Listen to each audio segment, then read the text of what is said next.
¿de qué forma puedo comprobar que la pérdida laboral del trabajador fue ocasionada de manera intencional?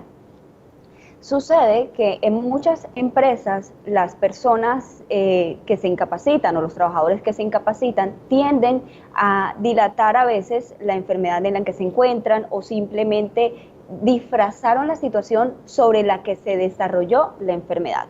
Hay que partir del hecho primero de cuál es el origen de esa enfermedad. Si la enfermedad es por riesgo común, es decir, si obedece a una lesión que usted de pronto se le generó por un accidente en su casa o en la calle que no tuvo nada que ver con sus actividades laborales, o alguna enfermedad por el riesgo que se haya venido adquirido, bien sea por una enfermedad catastrófica, genética o hereditaria, o algún virus que usted haya podido adquirir, se ha desencadenado esa patología. Entonces, dependiendo de ese origen, podremos empezar a determinar, de acuerdo con la investigación que pueda hacer, bien sea la EPS, que es la encargada de las enfermedades por riesgo común,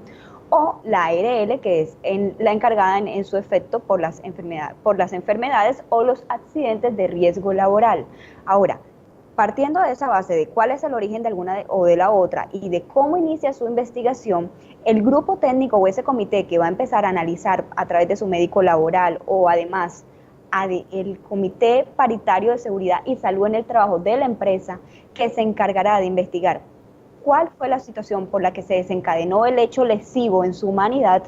se determinará qué tanto grado de culpa tuvo o no ese trabajador. Entonces, la pregunta es clara, nos dicen, ¿de qué forma puedo comprobar que la pérdida de capacidad laboral del trabajador fue ocasionada de manera intencional?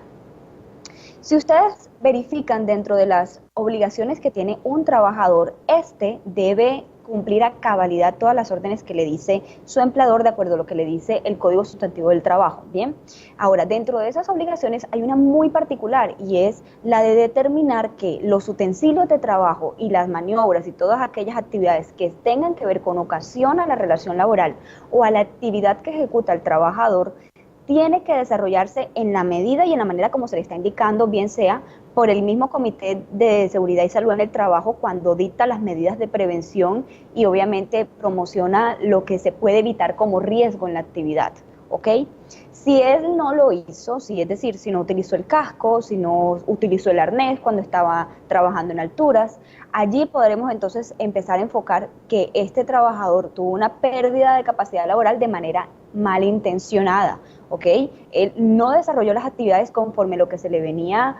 advirtiendo y por eso se ocasionó la lesión. Con eso lo primero que va a ocurrir es que el empleador se va a eximir de responsabilidades en caso tal de que si se comprueba de que el trabajador no desarrolló la actividad conforme se le venía indicando, la ARL también se va a eximir. Entonces, miren que es un juego de roles en las que puede estar la ARL eximiéndose, el empleador eximiéndose y acaeciendo una culpa a ese trabajador. Pero no pinten el panorama de la manera más catastrófica, aquí solamente estamos tratando de determinar qué ocurrió para saber si la actitud del trabajador fue de manera malintencionada. También sucede que algunos trabajadores se incapacitan intermitentemente, pero de manera adulterada, es decir, ellos no están sufriendo la lesión o simplemente no están sufriendo el dolor que se desencadenó con la patología, y simplemente van al médico y lo engañan de alguna manera que repercute eso en incapacidades intermitentes. Cuando eso sucede, también dependiendo de la investigación que haga la EPS o la ARL, se podrá identificar si el origen de esa pérdida de capacidad laboral obedece a la patología o obedece a la mala intención de ese trabajador. Entonces, ya les he manifestado, tenemos que ver la investigación que haga la ARL en caso tal de que no haya sido un accidente grave o catastrófico, la investigación que haga el Comité Paritario de Seguridad y Salud en el Trabajo, que es el que se desarrolla en la entidad o en la empresa donde el trabajador ejecuta sus labores, que es conformado también por un número de trabajadores de la misma empresa para a fin de determinar todos estos tipos de situaciones y para prevenir que los accidentes se desarrollen. O en su defecto, si es por enfermedad de riesgo común o accidente de riesgo común, la EPS tomará las medidas pertinentes para también investigar cómo sucedió la situación con respecto a esa pérdida de capacidad laboral que hoy está reclamando el trabajador.